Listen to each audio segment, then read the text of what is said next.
주 감사 모든 것 주심 감사 지난 추억이네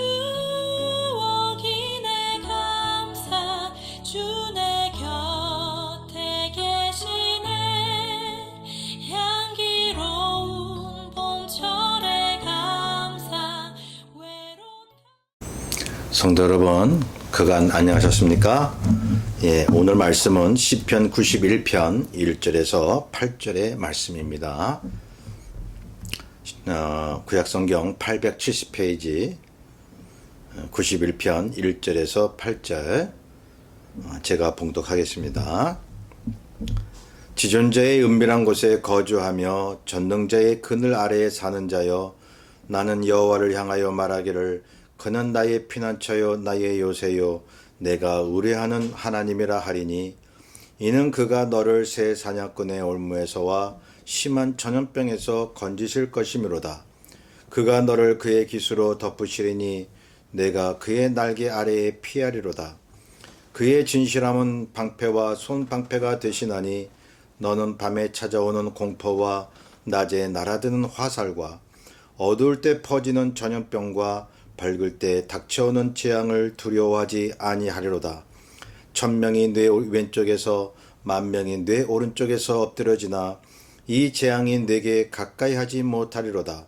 오직 너는 똑똑히 보리니 악인들의 보응을 내가 보리로다. 아멘.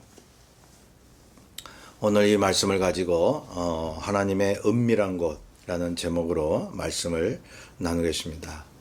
우리는 살면서 누구를 주로 만나고 있습니까? 가족들을 제일 많이 만나죠. 나아가 직장 동료나 또한 친한 친구들, 동호회라든가 이런 취미가 맞는 사람들끼리 또 모임도 있죠. 그리고 우리 크리스천들은 이 교회 식구들을 정기적으로 만나지 않습니까? 다양한 영역에서 사람을 만나고 사는데요. 여러분, 어떤 사람들과 제일 갈등을 겪으십니까? 인간사 갈등을 안 겪는 관계는 거의 없을 것입니다.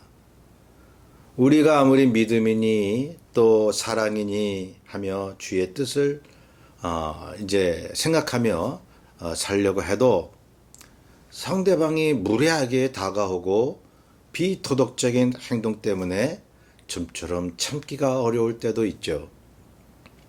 문제는 신앙을 가졌다는 사람들에게 이러한 비인격적인 대우를 받았을 때요. 주님을 모르는 사람들이 우리에게 그러면 그럴 수도 있지, 믿음이 없는 사람들이기 때문에 그렇게 생각할 수 있지만, 여러분, 평소에 주님을 잘 믿는 것 같은 사람들이 우리 마음에 대못을 박을 때 그것처럼 아픈 것이 없습니다. 예. 평소에 믿음이 좋아 보였는데 저 사람이 저럴 수가 있나. 그런 경험을 여러분 해보셨습니까? 자, 그런데 말이죠. 성경이나 기독교 역사에 보면 신앙인을 제일로 괴롭혔던 사람들이 주님을 안다는 사람들이었습니다. 예, 저와 여러분만 그런 게 아니란 거죠. 그렇지 않습니까? 아벨 보세요. 하나님을 알고 하나님께 열심히 제사드린 형, 그 가인으로부터 죽임을 당했습니다. 다윗은 하나님께 기름 부음을 받은 사울 왕에게 쫓겨다녔습니다. 참 선지자들은 하나님의 이름을 부르는 거짓 선지자들에게 핍박을 받았습니다. 하나님을 아는 유다 백성들에게 고난을 당했습니다. 또 우리가 믿는 주님은 어떠하십니까? 당시에 종교 지도자들, 야훼 하나님을 섬긴다라고 하는 바리새인 서기관들에 의해서 고통당하셨잖아요. 유대인들에게 핍박받으셨잖아요. 그리고 역사적으로 보면 많은 종교 개혁자들이 당시 부패한 종교인들 때문에 핍박을 받아가면서 교회를 세우고 종교 개혁을 했던 것입니다. 예, 그렇습니다. 우리 크리스천이라는 입장에서 보면 가장 큰 어려움의 상대는 같은 주님을 믿고 있는 한 교회와 교단의 사람들이 될 수 있다는 것입니다. 이거 참 그렇지 않나요? 아무리 다른 사상들을 가지고 있어도 우리는 그리스도 안에서 한 몸이요 또 한 지체라고 얘기하잖아요. 예. 그러한 지체가 저와 여러분을 괴롭히고 있을 때에 여러분 어찌하시겠습니까? 예. 뭐 말씀대로 살아라, 뭐 기도하라 해도 그 사람들에게 안 통하는 거예요. 왜? 그들은 이미 알고 있어요. 예. 아무리 우리가 얘기해봐야 그 사람들 마음에 들어갈 리가 없는 것입니다. 자, 교회 안에서 또 어떤 사람들이 있습니까? 사사건건 성경에 문자 하나하나를 걸고 넘어지는 사람이 있죠. 교회 운영에 있어서 사소한 것까지 민감하게 시비를 걸려는 사람들도 있죠. 또한 정치적인 문제도 그래요. 자신의 색깔에 맞지 않으면 원수같이 여기니 말이죠. 참 이래저래 그리스도 안에서 다 품으면서 살려는 진정한 신앙인에게는 갈등이 아닐 수 없는 것입니다. 제가 자꾸 몇 주 동안 교회 안에서의 그런 문제를 얘기 드리고 있죠. 왜냐하면 사실 세상보다는 교회 안에 문제가 더 많기 때문에 그런 것입니다. 세상이 흔들리는 것은 교회가 문제가 많기 때문에 그런 것 아니겠어요? 그러니 세상을 변화시킨다라는 생각보다는 여러분 이 교회 안에서의 문제를 해결할 수 있도록 우리가 기도하고 인내해야 하는 것입니다. 자, 교회 안에 이런 것도 있죠. 주도권 다툼이 일어납니다. 비일비재합니다. 그래서 우리가 믿는 사람들이 다 양보할 수도 없잖아요. 사랑으로 그냥 포용으로 그래 그 사람들이 하고 싶은 대로 놔두자라고 하는 게 답니까? 그럴 수도 없는 거예요. 왜냐하면 다 넘겨주면 그 사람들이 어떤 마음을 가지고 어떻게 그것을 처리해야 할지 어떻게 알겠습니까? 교회 재정이나 출입 문제가 그렇게 간단한 문제가 아닙니다. 예. 여러분 교회 재정이나 이런 출입 문제도요. 여러분 정말 이름 없이 빚도 없이 자기를 안 나타내려고 묵묵히 신앙생활을 하는 사람들에게 맡겨야 돼요.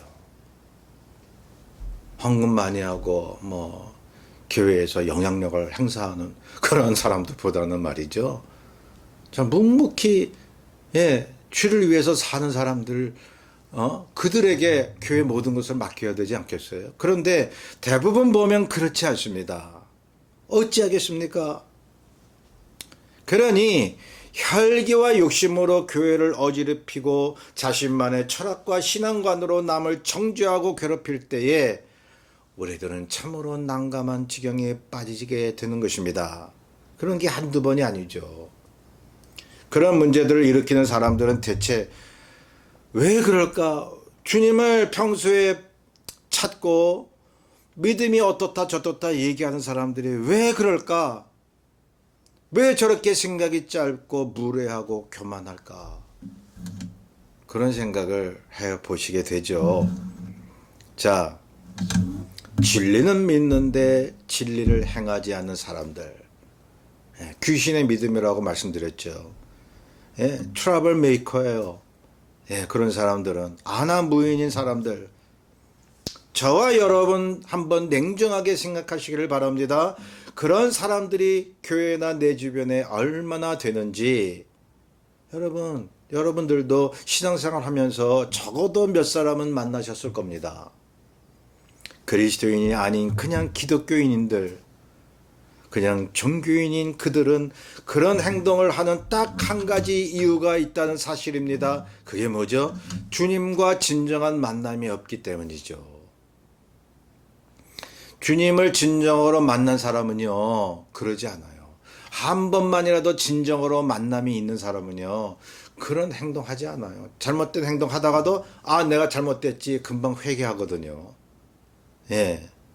그런데, 제가 어떤 사람들을 말씀드리는 겁니까? 회개를 할 줄 몰라요. 계속 처음부터 끝까지야. 변화가 뭔지 모르는 사람들이요. 자, 여러분, 주님을 진정으로 만났다라고 하는 것은 이것을 의미하는 것입니다. 그냥 기적을 체험하고 기도했더니 문제 해결되고 신비한 어떤 경험을 하고 주님 믿는 맛이 나고 막 그렇게 그런 것을 이야기하는 것이 아닙니다. 주님과의 진정한 만남은 자기가 주님 안에서 진정한 죄인임을 깨닫고 얼마나 자기가 부족하고 주님 없이는 살아갈 수 없는 존재임을 날마다 느끼는 사람들이요. 그런 사람들이 주님을 진심으로 만난 거예요. 그런 만남이 없는 사람들은요. 그냥 겉으로 하나님의 능력, 기적만 외치는 사람들은요. 여러분 교회에서 트러블 메이커가 되는 거예요. 자신만이 믿음이 크다고 생각을 하는 거예요. 그런 사람이 교회를 핍박하고 사람들을 정죄하고 말이죠. 예. 여러분 그렇지 않습니까? 한번 곰곰이 생각해 보세요. 예. 여러분 그들이 교회 생활하고 예배 생활하는 것은 하나의 종교적 습관이요. 열심히 기도하는 것도 종교적 타성이요. 선교하고 봉사하는 것도 종교적 관습으로 그렇게 하는 거 아닙니까? 그런데 결코 그들은 주님을 만난 적이 없습니다. 진정한 만남이요. 성경에 수없이 하나님이 그런 말씀을 하셨죠. 아모스서 5장 23절에서 24절에 말씀하기를 내 노랫소리를 내 앞에서 그칠지어다 내 비파소리도 내가 듣지 아니하리라 오직 정의를 물같이 공의를 마르지 않는 강같이 흐르게 할지어다라고 말씀하셨습니다. 이스라엘 백성들이 하나님 앞에 그토록 찬양하고 악기를 두드리고 주여 하나님 하나님 이렇게 해도 하나님이 싫어하신다는 거예요. 노랫소리가 지절거리는 소리 같다는 거예요. 하나님 말씀하기를. 하나님 뭘 원하시느냐? 말씀대로 살아요. 말씀대로. 여러분 말씀대로 산다는 게 뭡니까? 예수 그리스도의 인품을 담고 사는 거예요. 성령의 열매예요. 그리스도의 정결한 신부의 모습을 보이는 거예요. 그걸 위해서 우리가 부름을 받은 거예요. 그걸 위해서 선교하는 거죠. 그런 커뮤니티를 이루기 위해서요. 그러니 이스라엘 백성이 하나님께 예배 드린답시고 찬송과 제물을 드리지만 하나님이 싫어하셨던 것입니다. 예. 그러니 보세요. 오늘날도 하나님을 알고 주님을 믿으며 교회 생활을 오래 한 사람들 중에는 주님을 만나지 못한 사람들이 있다는 것을 그런 사람들이 제일 문제가 되지 않습니까? 그러니 저는 이런 생각을 해봤어요. 주님은 그런 생각을 안 하시겠지만 제 생각은 주님을 만나지 못하고 성령 체험하지 못한 종교인, 그냥 종교인, 차라리 교회 사람이 아니었다면 근데 주님은 그들도 교회에 들어오게 하셨죠. 가시적인 교회를 말하는 것입니다. 비가시적인 교회가 정말 주님이 원하시는 신령한 교회입니다. 가시적인 교회, 눈에 보이는 교회당, 어떤 조직, 이것도 필요하죠. 예. 그러한 가시적인 교회 안에는 믿지 않는 사람도 들어오는 거죠. 예. 가식적인 그러한 종교인도 들어오는 거죠. 그런데 비가시적인 진정한 그리스도의 신부인 그러한 교회가 있습니다. 알곡인 것입니다. 쭉정이 속에 알곡이 있는 것입니다. 하나님이 그런 알곡 때문에 교회를 세워나가시는 거예요. 자, 나중에 가라지와 알곡을 다 분리하시겠지만 우리가 주변에 그런 사람들로 인해서 공격당하고 실현당할 때에 차라리 교회에 안 오면 좋겠지만 그들도 가시적인 교회에 들어와 진정한 교회를 흔들고 공격할 때에 우리는 그런 사람들로 인해 위태로워지며 또한 마음속에 괴로움을 느끼며 고난을 겪을 때가 있는 것입니다. 그래서 본문 1절 보세요. 지존자의 은밀한 곳에 거주하며 전능자의 그늘 아래 사는 자여 라고 말합니다. 이 말씀의 의미는 이거예요. 하나님의 사람을 공격해오는 저 사람들은 하나님을 만난 적도 없고 하나님과 진정한 대화를 해본 적도 없는 사람들이지만 우리 하나님의 자녀들은 그들 때문에 두려워할 필요가 없다는 거예요. 예. 왜냐? 세상이 알지 못하는 그분과의 은밀한 대화를 하는 사람들이기 때문에 저와 여러분들이 하나님이 우리 편이 되어 주시는 거죠. 예. 자, 여러분 시편 91편은 기자가 누구인지 나와 있지를 않습니다. 이 시편 91편을 다윗이 기록했다고 보기도 하고 모세의 시를 다윗이 편찬했다고 보기도 합니다. 구약 히브리 성경을 헬라어로 번역한 70인역에는 이 91편 기자를 다윗으로 보고 있습니다. 만약 다윗이 맞다면 보세요. 다윗이 어떤 사람입니까? 하나님을 안다는 사람들에게 고난을 받았잖아요. 예. 사울왕 같은 경우, 여러분 사울은 하나님께 기름 부음을 받은 사람입니다. 누구보다 이 사울이 하나님을 더 잘 알았습니다. 그 하나님을 알았던 기름 부음을 받은 사울이 다윗을 핍박하고 죽이려고 쫓아다녔던 것입니다. 그러니 다윗이 누구에게 고난을 받아요? 하나님을 모르는 사람이 아니라 하나님을 누구보다도 잘 아는 사람들에게. 여러분 성경이 그렇게 말하고 있습니다. 그러니 위로를 얻으세요. 우리 다윗과 같은 인생을 사는 거예요. 성경에 나오는 믿음의 선조들 같은 인생을 사는 거예요. 예, 그 사람들과 뭐 별다른 인생을 하나님이 주시겠습니까? 동일한 하나님이신데 왜요? 동일한 은혜를 주시기 위해서요. 자, 다윗은 전쟁도 겪었고 재앙도 만났습니다. 본문 6절에 보면 전염병도 언급하고 있습니다. 아무튼 이 91편의 기자는 지존자 즉 하나님의 은밀한 곳을 언급하고 있는데요. 그 은밀한 곳은 바로 하나님과의 깊은 대화와 성령의 체험을 하는 곳을 말하고 있습니다. 세상 사람들은 몰라요. 교회 다녀도 악을 저지르는 사람들은 절대 모르는 것입니다. 왜? 진정한 만남이 없어요. 그들은. 예. 세상 사람들이나 그저 종교인들에게는 전혀 알 수 없는 주님의 피난처 하나님과의 대화의 방을 말씀하고 있는 것입니다. 그래서 아무리 세상이 뒤흔들리고 주변 사람들이요 죄와 탐욕으로 날뛰어도 교회 안에서조차 거짓 기독교인들이 싸움을 조장해도 여러분 저와 여러분 택함을 받은 사람들은 하나님과 은밀한 방에서 대화를 하고 있는 것입니다. 예, 같이 싸우지 않는다는 거예요. 세상 사람들은 악한 종교인들은 막 날고 뛰어도 진정한 크리스천들은 여러분 앉아 있는 거예요. 같이 막 뛰어다니지 않습니다. 예, 같이 막 혈기 부리고 막 씩씩거리고 그러지 않습니다. 예, 여러분 하나님이 하실 일을 우리가 안 해도 된다라고 하는 것이 믿음이에요. 그 사람들 하나님이 처리하실 텐데 왜 우리가 그것을 처리하려고 왜 그들과 같이 막 뛰어다니면서 같이 분쟁하고 그렇습니까? 그럴 필요가 없다는 거예요. 여러분 우리는 주님과 은밀한 대화를 할 수 있는 사람입니다. 우리가 하나님의 편에 서고 하나님은 우리의 편에 서 계신다고 말씀하고 있습니다. 하나님이 대신 싸워주신다고 성경의 여러 곳에 말씀하고 있습니다. 그런데 뭘 두려워하십니까? 왜 그들 때문에 우리가 안절부절할 필요가 어디에 있습니까? 그러므로 믿음에 있어서 아주 중요하고 엄중하고 영적이고 깊은 말은 여러분 주변에서 날고 뛸 때에 신앙인은 앉아 있다라고 하는 것이에요. 평안을 가지고 자유함을 가지고 그리고 주님 깃 아래서 하나님의 피난처 안에서 그분과 사랑의 대화를 나누고 있는 것입니다. 말씀을 묵상하는 것입니다.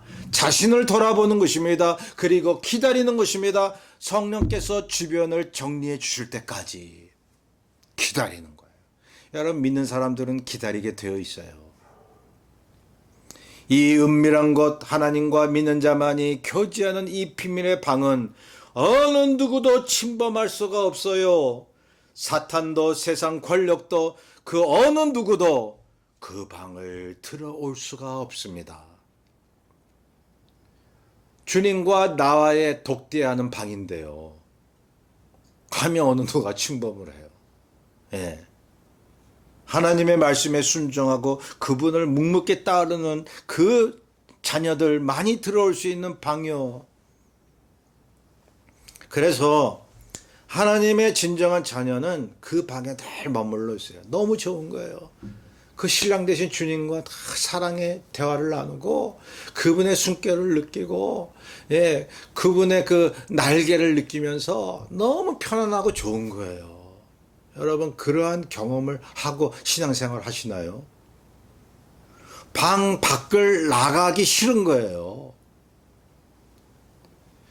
신랑 되신 주님과 소근거리는데 그 방에서 기쁘게 그분과 결혼 생활을 즐기는데 그 어떤 밖의 위협과 진동이 대수겠습니까? 영원한 시간 동안에 그 주님과 신랑 되신 그분과 함께 그 시간을 보내고 있는데 잠시 잠깐 스쳐 지나가는 방 밖의 모든 일들을 여러분 관심이나 두겠냐고요. 예. 그냥 그들을 위해서 기도하고 그들의 예수를 알기 위해서 우리가 간구하고 할 뿐이지. 예. 이것이 주의 자녀가 갖는 특권이요 영적인 삶인 것입니다.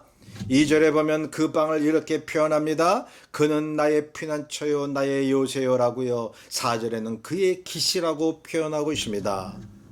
어떤 행복이가 와서 때려도 끄떡없는 하나님의 요새가 우리가 거하는 하나님의 은밀한 방인 것입니다. 그분의 기신 것입니다. 그 기스로 우리를 덮어주십니다.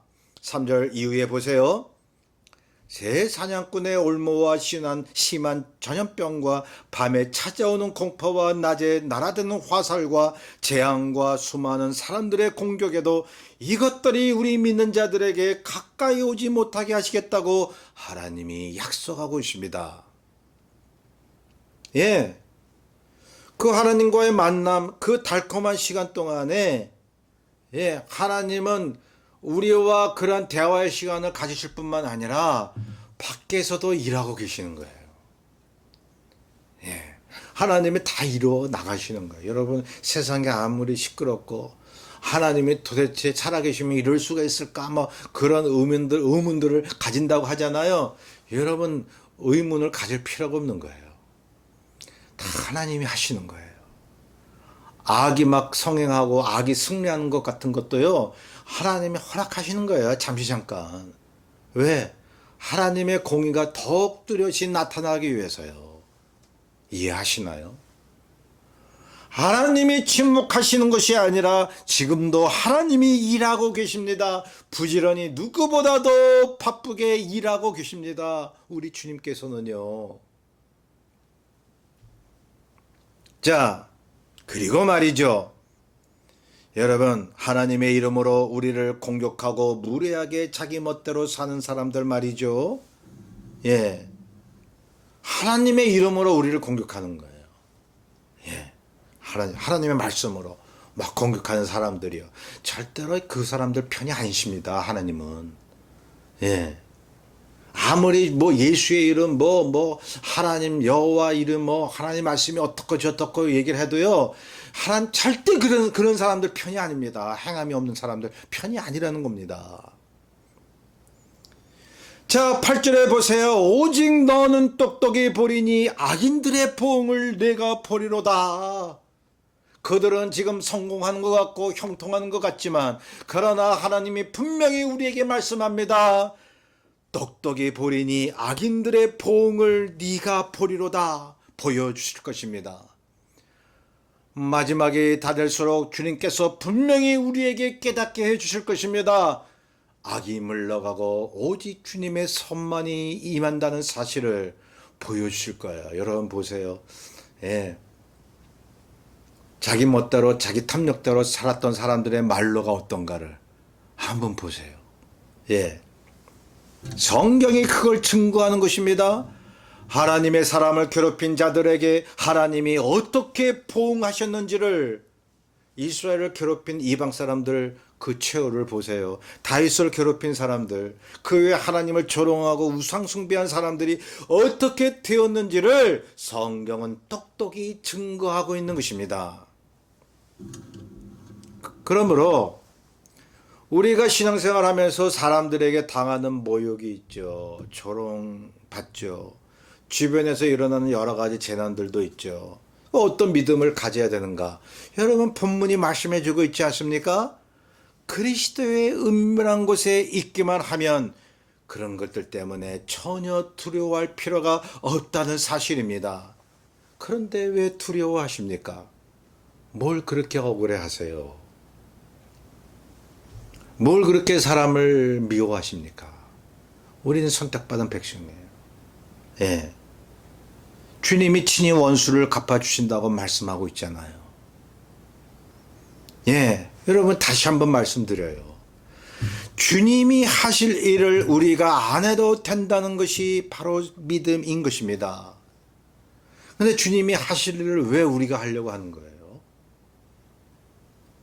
여러분 피곤하지 않으세요? 여러분 마음이 괴롭지 않으세요?